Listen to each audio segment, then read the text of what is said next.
How does a franchise about the most awe-inspiring creatures to ever walk the earth keep making movies that feel like nothing? That is the question that keeps nagging at me. Jurassic World Rebirth had every ingredient for a masterpiece. An $869 million box office run, the return of the original 1993 screenwriter, and a director who specializes in making massive creatures feel real, heavy, and terrifying. And it still walked away with a B cinema score, the second worst grade the franchise has ever received. It wasn't a disaster, it wasn't a flop, it was just irrelevant. But Rebirth isn't the problem. It's just the final symptom of a disease that started spreading decades ago. There is a reason this keeps happening. It comes down to one single rule the original Jurassic Park had. A rule so deceptively simple, it sounds almost obvious.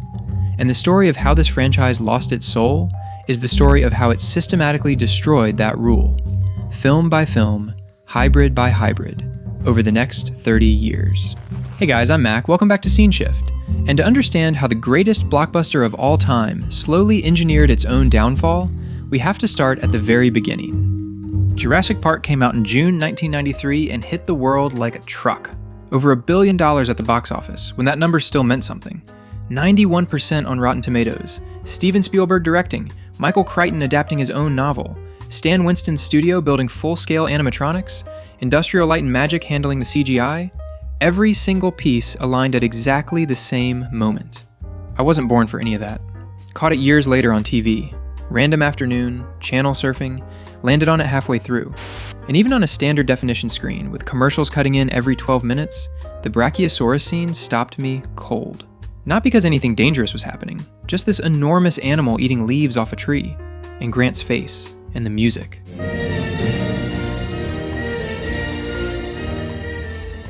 I remember actually leaning forward, like getting closer to the screen would make it more real. I couldn't believe I was looking at something that didn't exist.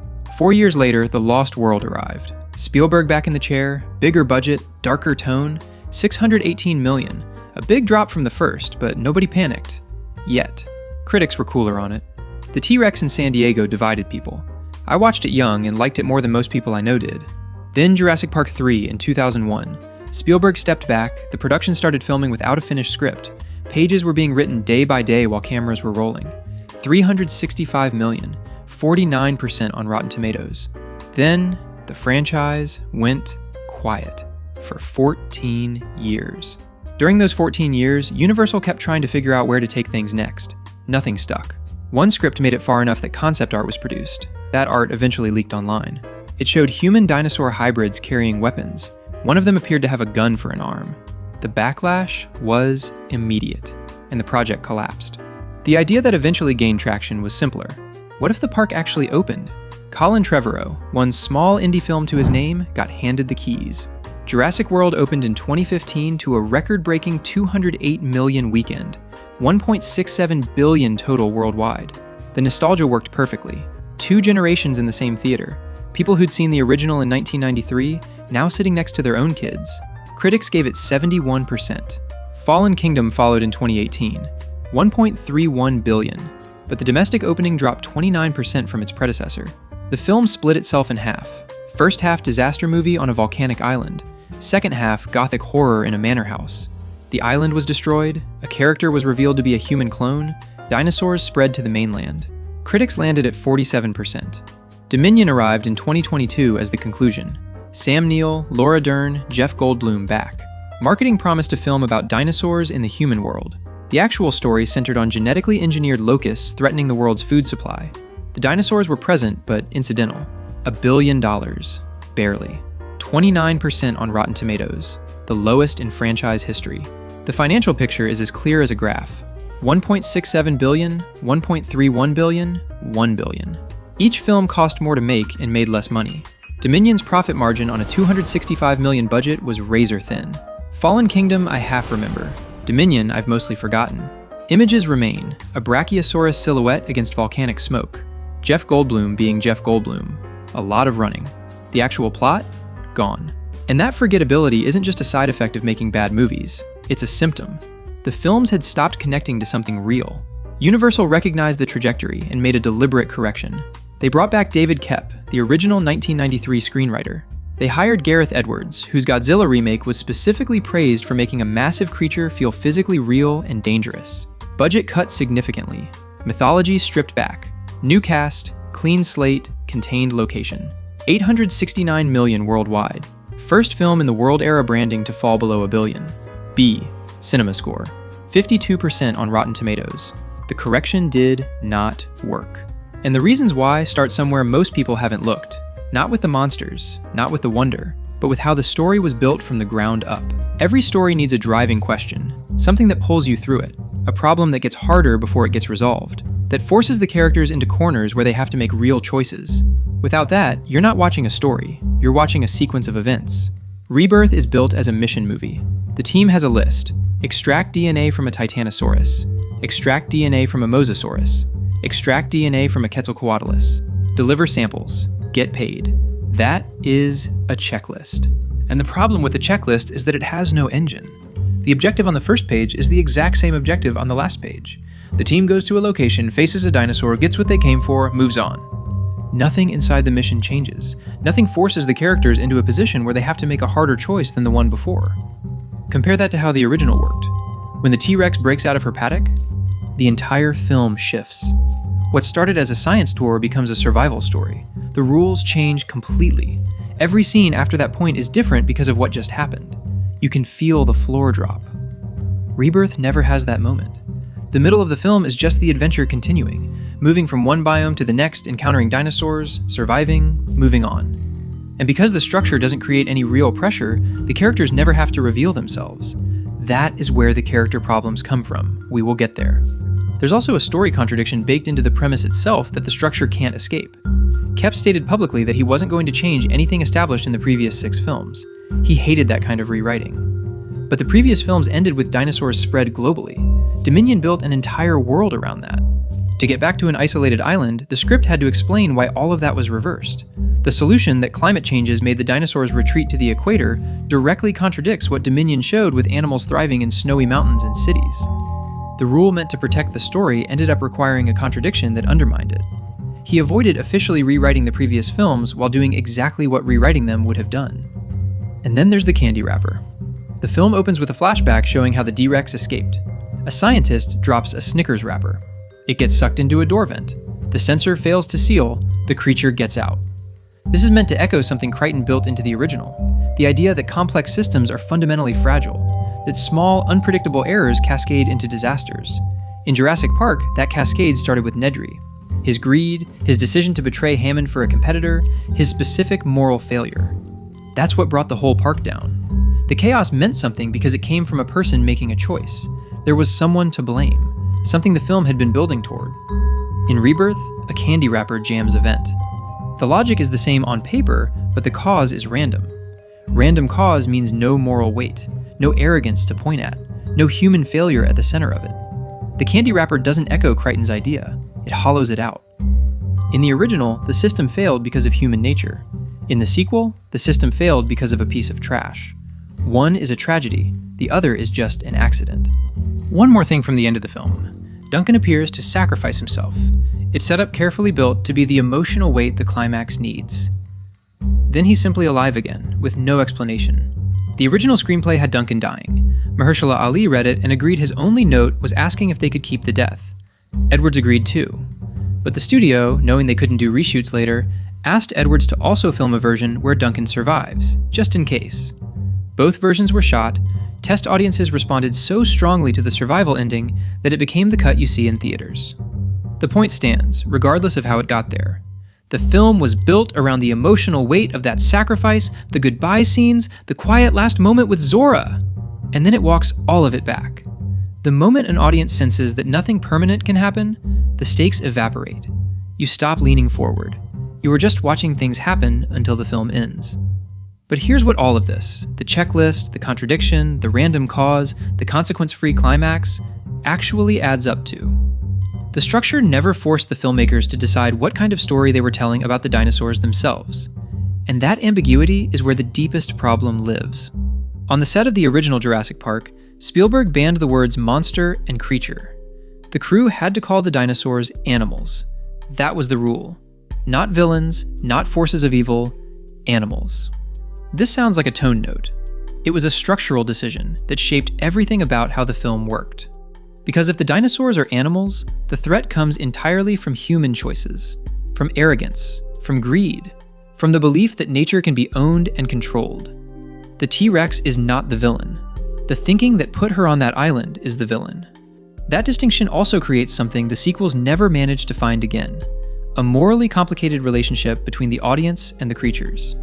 You're terrified of the T-Rex, and you also feel that she doesn't deserve to die. You root for the people to escape, and simultaneously feel that the dinosaurs are doing exactly what they should. That tension is what gave the original its weight.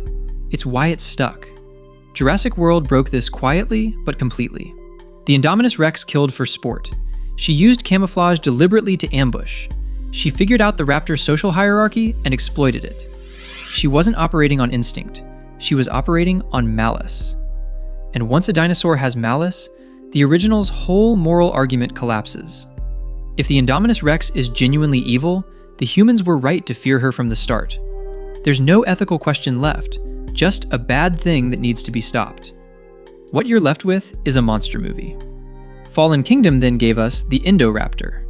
It smiled deliberately to communicate cruelty. It tapped its claw against a bed frame to taunt the child hiding underneath. It stalked corridors like a slasher villain. At this point, the franchise had stopped making films about dinosaurs. It was making horror movies, with dinosaurs standing in for the killer. Rebirth recognized this. Edwards films the natural dinosaurs with real physical scale. The Mosasaurus, the Titanosaurus, the Quetzalcoatlus, all feel like animals in a way the World trilogy rarely managed. Those sequences work.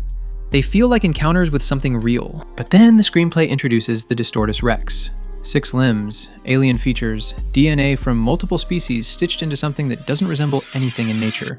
The D-Rex barely appears through the middle of the film. It shows up at the start, vanishes, then reappears at the end to block the exit.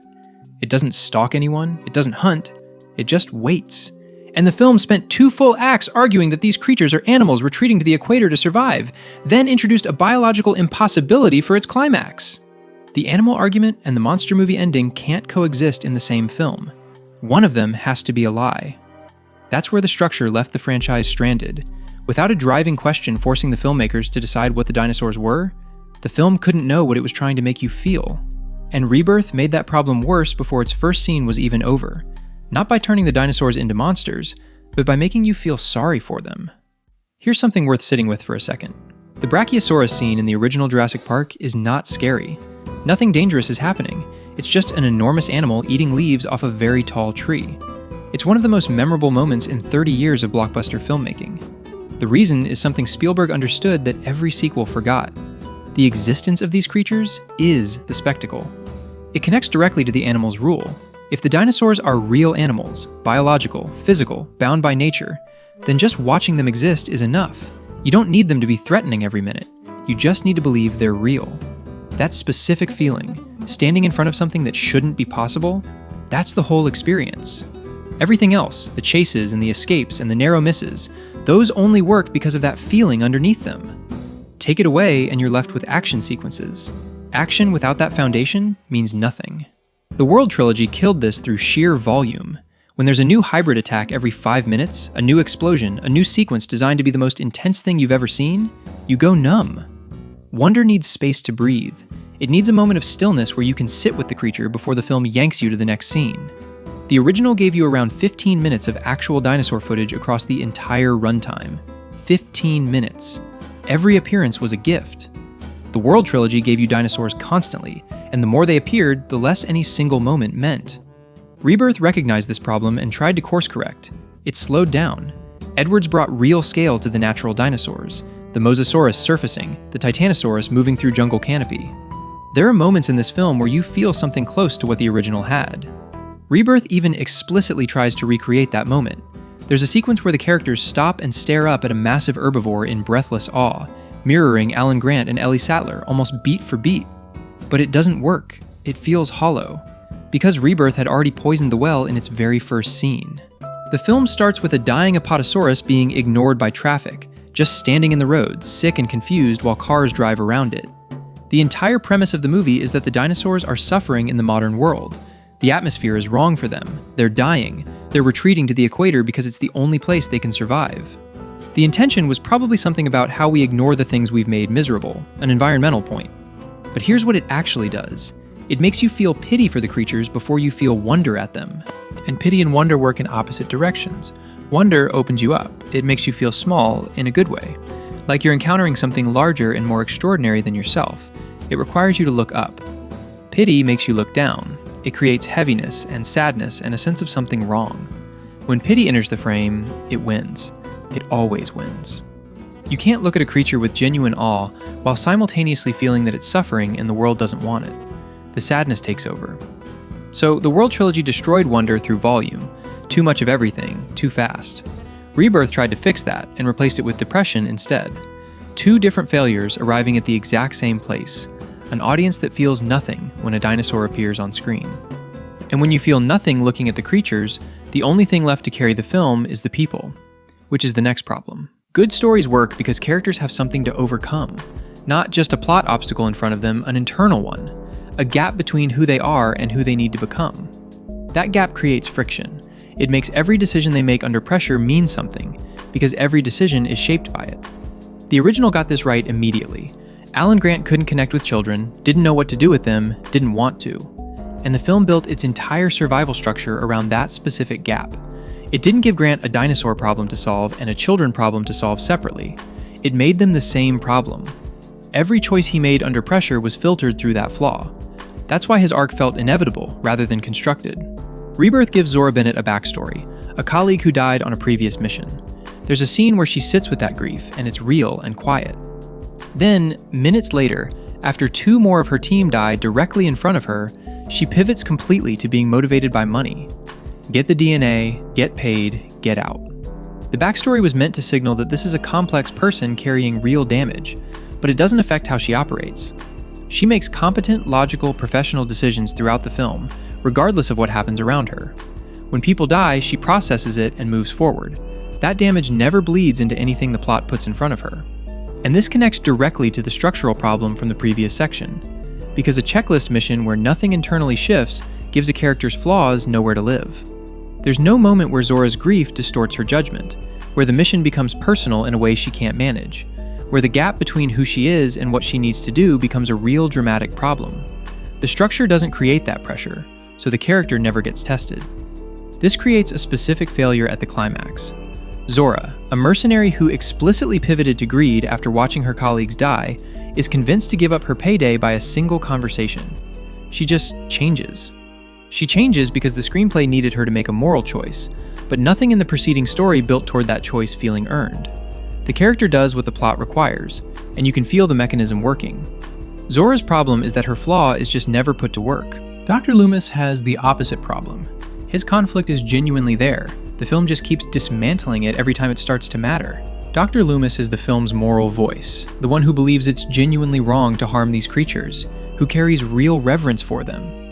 Jonathan Bailey brings warmth and intelligence to the role, but the film keeps undercutting him with physical comedy at the exact moments when his seriousness needs to land. He crunches Altoids loudly during tense situations. He falls into water while goofy music plays. He makes jokes about drugs in the middle of a dangerous mission. Think about what that actually does. Every time Loomis is about to say something meaningful about the dinosaurs, about why they matter, about why the mission is morally complicated, the film has just finished making him look like a fool. The comedy isn't placed between his serious moments, it's placed inside them, right before them, so that by the time he delivers the line that's supposed to carry weight, the audience is still waiting for the next punchline. The film trained you not to take him seriously, and then expected you to take him seriously. What makes this especially frustrating is what it buries. Loomis has a genuine contradiction at the center of his character. He believes the dinosaurs deserve to be left alone, and he's willingly participating in a corporate mission that harasses them for pharmaceutical profit. That's a real conflict. A version of this film that took Loomis seriously would force that hypocrisy to a breaking point, would put him in a situation where his beliefs and his actions couldn't coexist anymore, where he'd have to choose. This one ignores it entirely. The contradiction is there in the setup. The film just never collects it. The result is a film where the structure doesn't create pressure, the characters don't have friction, and nothing that happens feels like it cost anything, which is how you make a movie about the most dangerous creatures on Earth feel like absolutely nothing. In Jurassic World, the park creates the Indominus Rex because regular dinosaurs aren't enough to fill seats anymore. The crowd is bored. The park needs something bigger, louder, scarier. The film frames this as the villain's logic, corporate thinking that turns living things into products. What the franchise never figured out is that it was the villain. Every sequel made the same calculation. More spectacle, bigger creatures, louder set pieces. And each time the audience felt a little less. Not because the films got technically worse, some of them looked genuinely spectacular, but because they kept solving the wrong problem. They kept asking how to make things bigger when the actual question was how to make you believe in them. 30 years ago, Spielberg banned the words monster and creature on the set of the original Jurassic Park. The dinosaurs were animals. The wonder came from their existence, not their malice. Rebirth tried to remember that. In the sequences where Edwards just lets a creature exist in a landscape and trusts that to be enough, you can feel what the original had. You lean forward, you believe again, just for a moment. And then the six-limbed monster appears. And you realize the franchise didn't just forget the rule, it lost its soul. Thanks for watching. If you liked this breakdown, please hit subscribe to Scene Shift. But this problem of choosing spectacle over actual character drama isn't just happening to dinosaurs. Click the video on your screen to see how being too perfect completely ruined Fantastic Four First Steps. I'm Mac. Take care of yourself.